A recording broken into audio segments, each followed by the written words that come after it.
Hello and welcome to Horizon. We're so glad to have you with us here today. I trust that your Thanksgiving was lovely. You got to be with friends or family or whoever you were celebrating with. We are getting into the Christmas season here, so we're going to start our Christmas carols and just give all glory and praise to our wonderful King, Jesus Christ. Yes. You guys know this one? Sing along, dance if you want to. Let's go. 1, 2, 3, 4. You are my joy, joy, joy.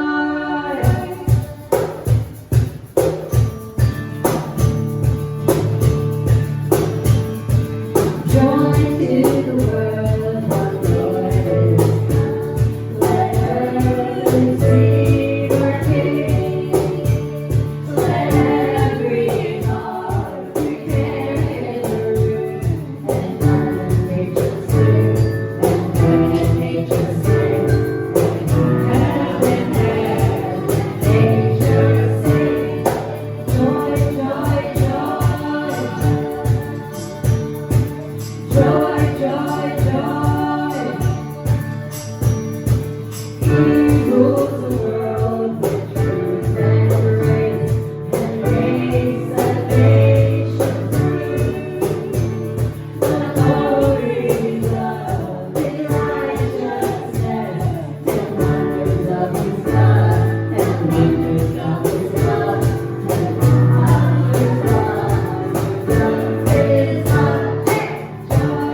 Who is Jesus?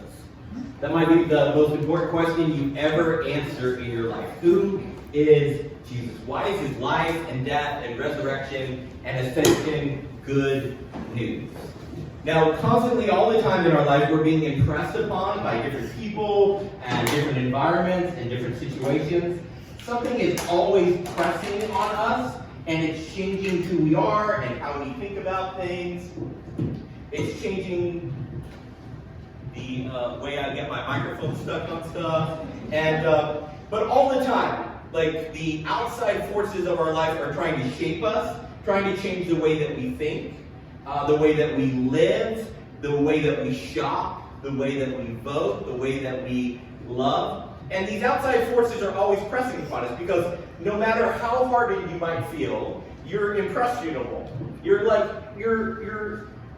being changed by your environment and the people around you and the voices that you hear and the shows that you watch and the news media you consume, and you're constantly being pressed upon, and you're getting all these different things imprinted into you, and it's changing how you look and how you act. Now, the church exists to create disciples, students of how Jesus lived and loved, apprentices of this way of life. We're to be shaped by Jesus. The thing that's supposed to be impressing upon us is Jesus, because we're supposed to live and love like he did.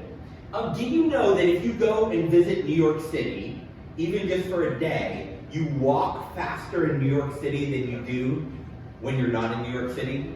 Just being in the city makes you walk faster. Psychologists have done an experiment, and when you're in New York City, you walk faster. The environment of just being in New York City makes you walk faster than you normally walk anywhere else. Isn't that interesting? Something so small, just being in a different place has an imprint on you.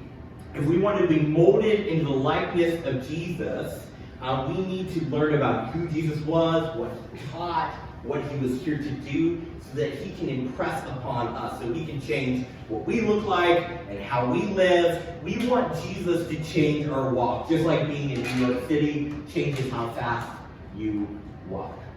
Now, the only problem with that is, if we're not careful, we develop versions of Jesus in our mind that we're racing to become like, that are incomplete pictures of what he was like and what he was about. Or they're just downright incorrect pictures, opposite to who he was and what he was about. So, to correct those kind of incomplete and incorrect pictures we have of Jesus and what his central mission and message was, we're doing a study in the Gospel of Matthew, exploring who Jesus was and what his central teachings were. We're going to explore who he was and what his central message and mission were. But before we jump into the Gospel of Matthew, though, we have to deal with the word gospel itself. Why do we call Matthew, Mark, Luke, and John Gospels? Does anybody know? Okay, well, I'm going to tell you today. It means, the word gospel means good news, and it comes from euangelion in the Greek.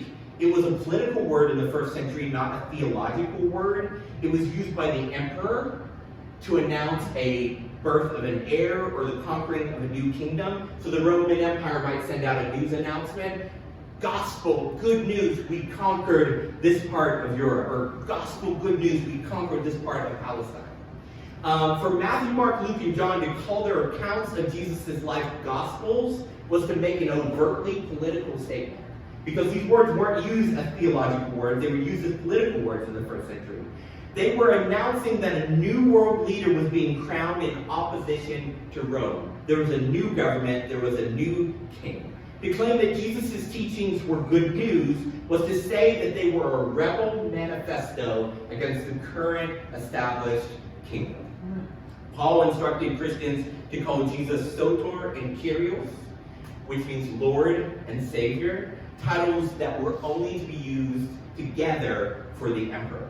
To say Jesus was Lord and Savior was to say that Caesar was not. It was a statement that the balance of power in the world had shifted, that the Roman Empire claimed to teach humans the way they should live. They called people outside of the Roman Empire barbarians because they're like, we have civilization, we have culture, this is the way humans should live. They saw conquering as not only beneficial to their empire, but they saw it as a way to transform the world and make it into the way it should be. And this gospel of Jesus was very different. It wanted very different things.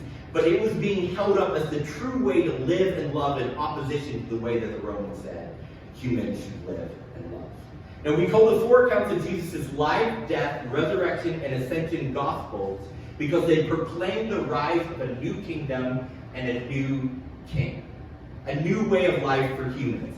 And in this book, in the book of Matthew, we'll see what Matthew thought the good news was all about. We'll see why he thought Jesus' life and death and resurrection and ascension were good news and is still good news for us even today, 2,000 years later. And we'll also get a clearer picture of who Jesus was and what he was about. If we have a wrong idea of who Jesus was and what he was about, what we'll find is we'll start to think that anything we like is making us into the image of God. This happens real subtly in our lives. We have a wrong idea about Jesus. What we begin to do is, well, I like that, so that's got to be something Jesus would like too, by extension. That's not necessarily the case. A Jesus that doesn't impress upon you, or doesn't impress upon us his image, but who we impress our own image upon him. That's what happens when we begin to mold this fictional idea of Jesus in our mind, an incorrect, incomplete view of Jesus.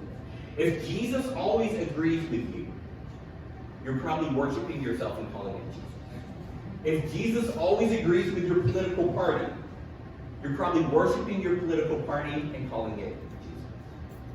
So let's jump into Matthew and explore who Jesus really was and is and what he's all about. Matthew chapter 1, verse 1, we're going to hit the first 17 verses today. An account of the genealogy of Jesus Christ, the son of David, the son of Abraham. Abraham fathered Isaac, Isaac fathered Jacob, Jacob fathered Judah and his brothers. Judah fathered Perez and Zerah by Tamar. Perez fathered Hezron, Hezron fathered Aram, Aram fathered Abinadab, Abinadab fathered Nahshon, Nahshon fathered Salmon, Salmon fathered Boaz by Rahab, Boaz fathered Obed by Ruth, Obed fathered Jesse, and Jesse fathered King David. I wish I could rap this, it would be so much better. David fathered Solomon by Uriah's wife, Solomon fathered Rehoboam, Rehoboam fathered Abinijah, Abinijah fathered Asa, Asa fathered Jehoshaphat, Jehoshaphat fathered Joram, Joram fathered Uzziah, Uzziah fathered Jotham, Jotham fathered Ahaz, Ahaz fathered Hezekiah, Hezekiah fathered Manasseh, Manasseh fathered Ammon, Ammon fathered Josiah, and Josiah fathered Jeconiah and his brothers at the time of the exile to Babylon. I just got to take a breath for a second, okay? And after the exile to Babylon, Jeconiah fathered Shealtiel, Shealtiel fathered Zerubbabel, Zerubbabel fathered Abidad, Abidad fathered Eliakim, Eliakim fathered Azor, Azor fathered Zadok, Zadok fathered Akim, Akim fathered Eliud, Eliud fathered Elenezer, Elenezer fathered Matham, Matham fathered Jacob, Jacob, finally get to some names I can pronounce. Jacob fathered Joseph, the husband of Mary, and gave birth to Jesus, who is called the Messiah. And so all the generations from Abraham to David were 14 generations. And from David until the exile to Babylon, 14 generations. And from the exile to Babylon until the Messiah, 14 generations. Riveting stuff. Are you moved by that? You just feel encouraged? That's like your verse of the day. You know, you're like, oh, thank you for that. Zadok fathered Akim. Thank you, Bible app. You know, like, what an inspiring verse. You're going to throw that one up on your fridge because it's so great, right? Everyone loves listening to you read off the meaningless data on your Ancestry.com, you know, report, right? You're like, that's great for you. I know you're excited, but it's boring for us. Like, we don't want to hear all these names. So Matthew starts out in a pretty exciting way, right? That was riveting. A long list of difficult to pronounce names. Now, when I was new to the Bible, and I would come across a genealogy like this, I'd go, skip, and I'd go right past it. Because I'm like, why are you wasting my time, Bible? That's really what I would think. I'm like, this is pointless. Like, this is so boring. I don't understand why this is here. This is useless. Like, Alex, we're doing a series on Matthew. Great. Why didn't you skip to verse 18 and start there? Like, why didn't we just read 17 verses of this? Well, there's actually quite a lot of fascinating things happening in these verses. And that's what we're going to talk about today. And I hope that you'll begin to look at these passages completely different after today. That's pretty high up. I won't put any money on it, but we'll. First, there's a couple interesting things happening. But first, a genealogy tells us that Jesus wasn't a metaphor or a construct. Jesus just wasn't like, this is the ideal human expression, some idea that they created. He was a real historical flesh and blood person. Roman and Jewish historians confirm this. People reading about him, reading Matthew's account of his life and death and resurrection and ascension, could trace his lineage all the way back to Abraham. Now you might be wondering, where did Matthew get this information? Where do you think he got it? Moses? He could have asked people, yeah. Well, Moses. Oh, Moses? Yeah. Maybe, yeah. Scrolls. From scrolls? Yeah, that's actually really close. Like in the temple, they kept detailed records for every family in Israel. And this was actually a really important thing. The ancient Jews were meticulous about keeping records of family lines because inheritance and land ownership was all based around your family line. And so in the temple, and that was why it was such a big deal when the temple ends up being destroyed after Jesus, because all this history, all this lineage, their entire record as a people was destroyed. But Matthew could go in there and say, I need to see the line of this person, and they could pull out the scrolls and show them the family line. The Jews were meticulous record keepers of family trees and lines. And they knew which land belonged to which people and had for generations. And so Luke probably consulted these same records in the temple. Historians tell us, though, that Jesus' existence was undeniable. Now, historians will argue that his genealogy has been arranged in a provocative way in Matthew chapter 1, but they can't deny that there was a first century man named Jesus. So, if nothing else, that's why we have a genealogy. Jesus was real. He was a real person. When Matthew wrote this, people could go and track down and talk to his relatives and say, was there really a man named Jesus? But, what do I mean when I say his genealogy has been arranged in a provocative way?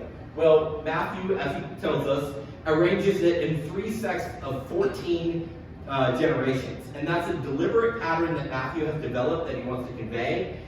Matthew also traces Jesus' line through Joseph, where Luke, if you go to Luke chapter 1, tracks Jesus' blood genealogy through Mary.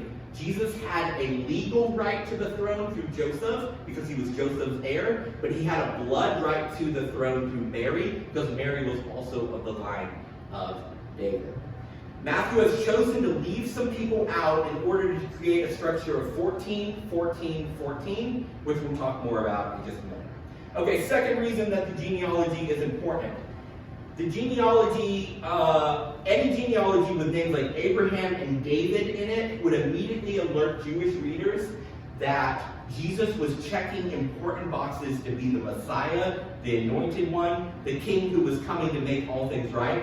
God promised Abraham that the Messiah, the coming king, would come from his seed and offspring and would bless all the nations on earth. That's in Genesis 12:3. God promised David the Messiah would be his descendant and would have a throne and a kingdom that would last forever. 2 Samuel 7:16.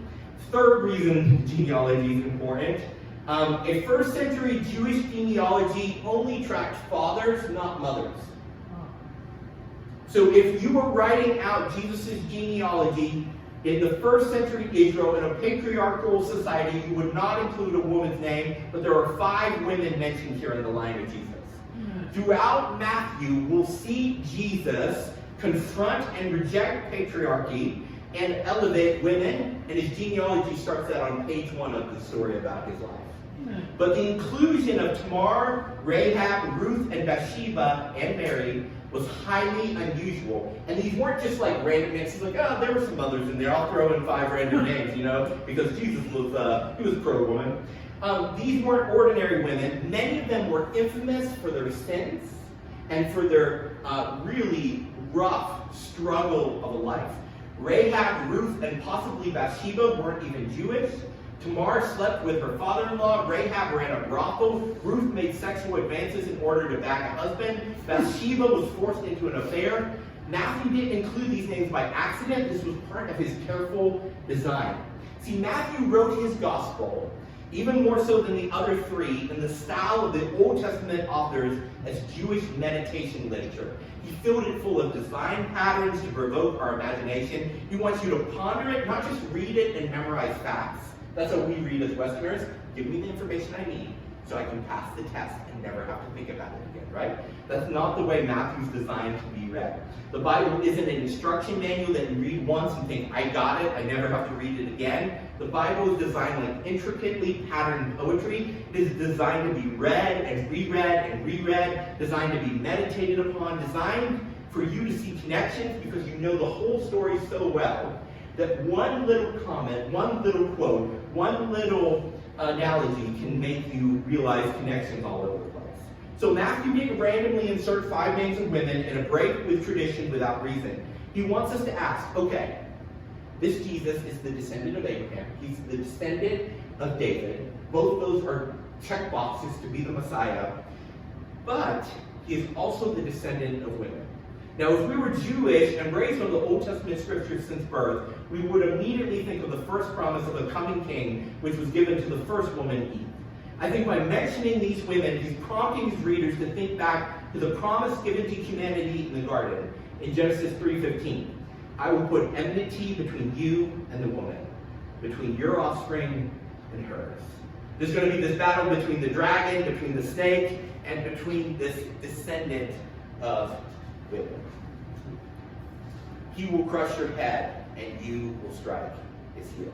Now, Matthew doesn't come out and say, Jesus is the offspring of women, he's the snake crusher. Instead, he includes women on the list, so we ask questions. What does it mean that he's also the descendant of women? Not just the descendant of Abraham and David, but the descendant of women, too. It's like in a J.J. Abrams movie or a Christopher Noel movie, my favorite type of movies, where they jump you right in. You're like, who is this person? Why are they running? What just happened? Why'd they blow that up? And then the rest of the movie kind of starts filling you in, and you're like, oh, that's why you did that back then. Oh, I see now. That's how Matthew writes. And as we start to work through the book of Matthew, we're going to see him do this a lot. Matthew thinks we're smart enough to get there on our own. He's not going to hold our hand. He's going to lace all this detail and information in. There's a lot going on in his gospel, and he doesn't do anything by accident. Matthew is meticulous and clever. He's a brilliant writer, and he's putting layer on layer on layer on layer so that you can read this and reread this and read the whole book and say, oh, Matthew is giving me a lens to look at the whole Bible, to see everything differently. It's not by accident that he includes these particular women above all the wives he could have mentioned in the line of Jesus. So let's briefly look at the stories of these women, except Mary. We're going to talk more about her next week. These stories are further proof, by the way, that the Bible is more Game of Thrones than Game of Thrones. So just brace yourself. I mean, these stories are intense. These were not ladies who had easy lives. These ladies went through some terrible, terrible things. Tamar's story, mentioned in verse 3, is found in Genesis 38, verses 6 through 14. Now, Tamar was married to a man who was so wicked that he was killed for his wickedness, leaving her childless and without an heir. Now, back then, without a male heir, she was destitute. She had nothing. So according to the Jewish law, her father-in-law was to marry her to the next son in the line, which he did.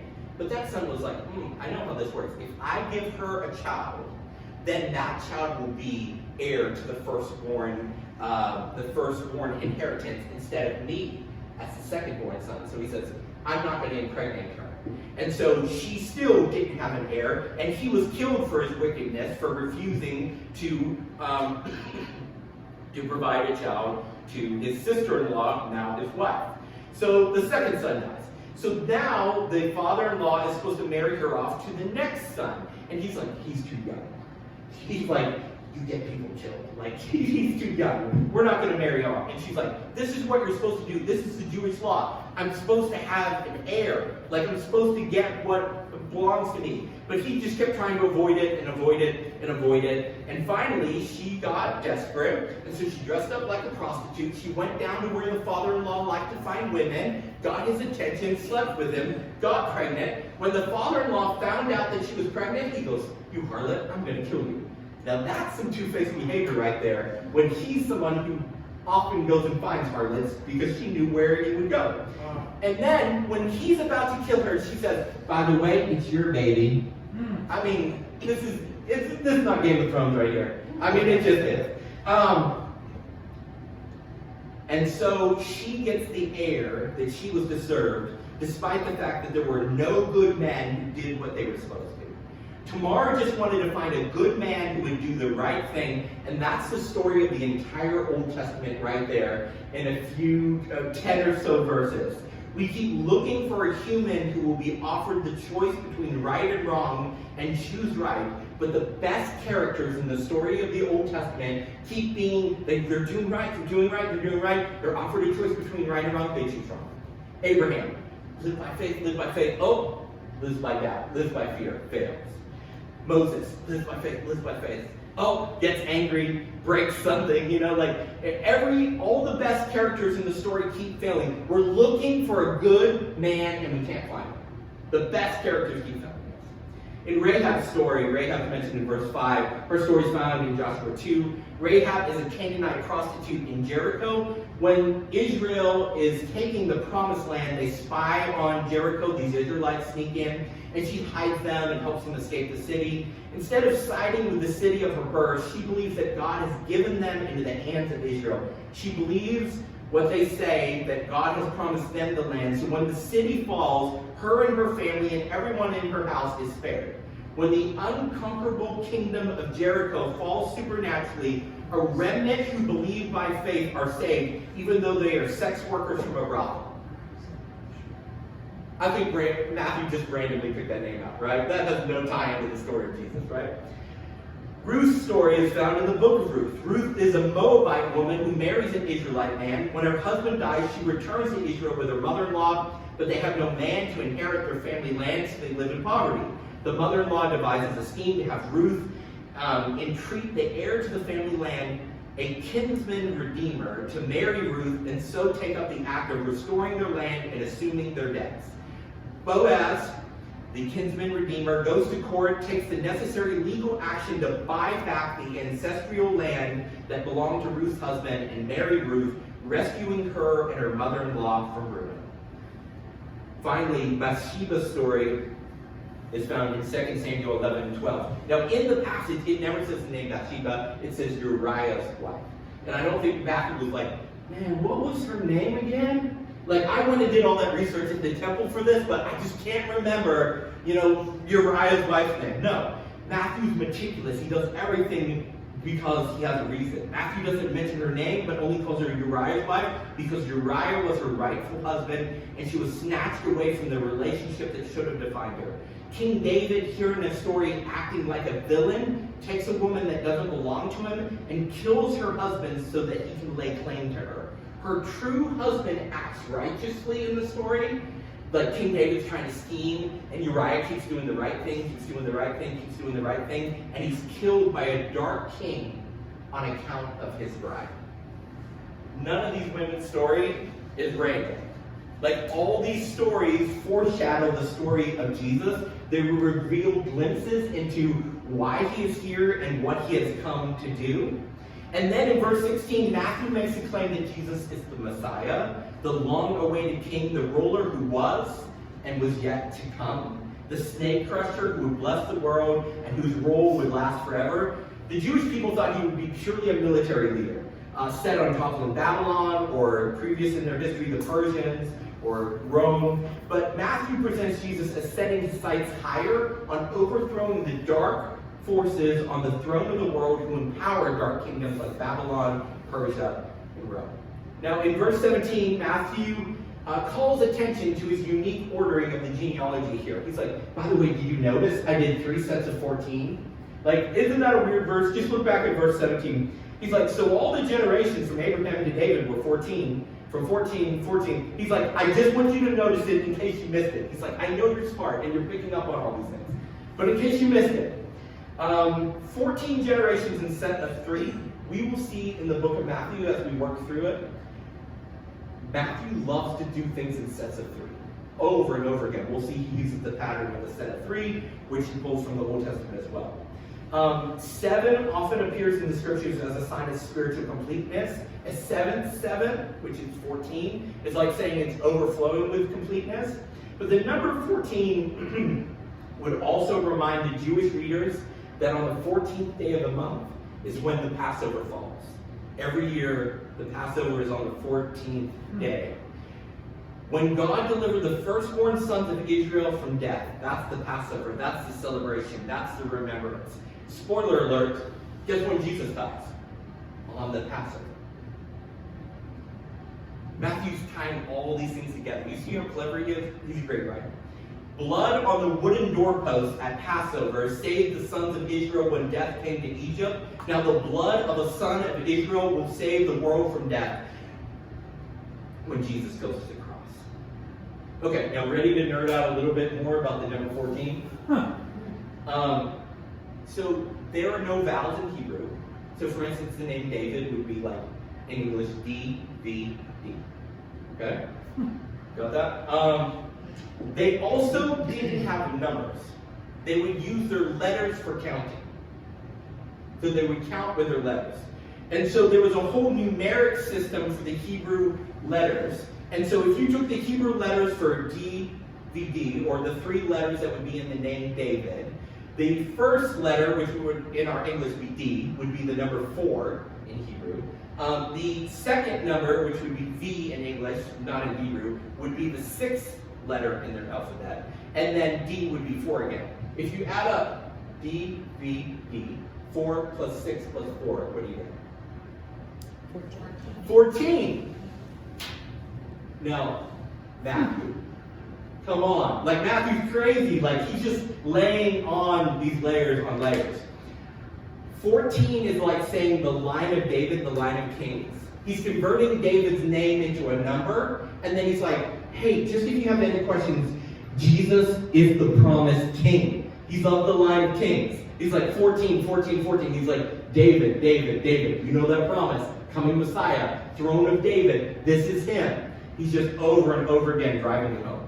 Matthew's account of Jesus is filled with incredible design patterns to tell a cohesive story about who Jesus is and what his central message and mission are. I think the 4 women that Matthew included in his genealogy reveal that to us. Jesus was the righteous man that we've been looking for, like Tamar was looking for a righteous man. Jesus' kingdom is open to anyone from any background, from any lifestyle who embrace him as king by faith. Just like Rahab believed by faith that the land belonged to Israel, and her fellow prostitutes were saved. He is our kinsman redeemer. He is near us in blood. He is human, but he is also above us in station. He is divine, just like Ruth needed a kinsman redeemer who could reclaim the ancestral land and claim her debt and pay it. It is his mercy that will lift us out of despair, just like Boaz lifted Ruth and her mother-in-law out of despair. And he will lay claim to what was rightfully his and what was taken from him by a dark king. He will reclaim the relationship that was lost by a righteous death. Just like Uriah couldn't reclaim Bathsheba, Jesus will lay down his life, though, and take it up again to reclaim us. Tamar and Rahab, Ruth and Bathsheba were real historic women. The tears they shed were real. The pain and the doubt they endured was real. But their lives were also the picture of a bigger story. There was more than going on than just what they experienced. Some of their stories ended in happiness and some didn't. But their small stories were part of a bigger story, a story that will have a good ending. A new king will take his throne and banish darkness and death and disease and despair forever. Your story and my story may have tears and pain and doubt, but the story of Jesus is good news because it means our stories are not simply small stories and then we die and our hope dies with us. Our small stories are woven into his big story, and his big story has a happy end. When we weave our lives into his, when we become citizens of his coming kingdom, we change the ending to our stories. We become part of an eternal story, an eternal kingdom. Jesus is the Messiah, the Lord and Savior, the once and rightful and future King. He has come to bring good news that the kingdom of darkness is ending, and the kingdom of the Lamb is rushing in. And prostitutes, and adulterers, and outcasts, and the broken, and the hopeless, and the desperate are welcome there. they're welcome to become part of the family of God and to join the royal line of Jesus. Let's pray. Jesus, thank you for coming. Thank you for dying. Thank you for leading Matthew to include something as seemingly pointless as a genealogy. Because even in those pages, in those few lines, you have woven the grand story of the entire Bible. You have come to rescue what was lost by being a righteous man and dying in our place to buy back what is rightfully yours, to pay our debts so that we can be risen out of darkness and live in light. Jesus, we take this season to just stop and remind ourselves about how your coming shifted the entire story of the world. And you're still shifting the direction, the trajectory of people's stories today. Lord, I pray that you will come close to us and you will remind us of how you are building your kingdom even in the midst of death. Remind us that your coming is coming quickly, and may we live with hope because we know that the story of our lives is not death, it is new life forever as your family and kingdom.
never gonna let me down.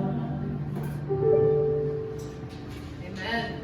If you are a first-time visitor today watching online or in person, please let us know. Horizon donates $25 to Compassion International in your honor, and you can find out more about them on their website at compassion.com. If you'd like to give to support the work that Horizon is doing, you can do so online at relationshipsnotreligion.com, or we have Venmo, PayPal, or there's a bucket outside the door.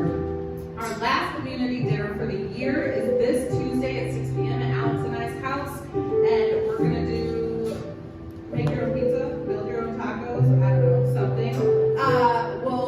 Tacos, let's do tacos. And so that just frees you up to spend time with your families. We know December is busy, but we're also going to plan a cookie drop-in, my favorite thing. And so that's coming up as well. Our core value for the week is we are kingdom-minded. We believe the kingdom is rushing in, so we don't see other churches as competitors, but as collaborators. And so we can dismantle the kingdom of darkness as we work together to future the kingdom, that the king that is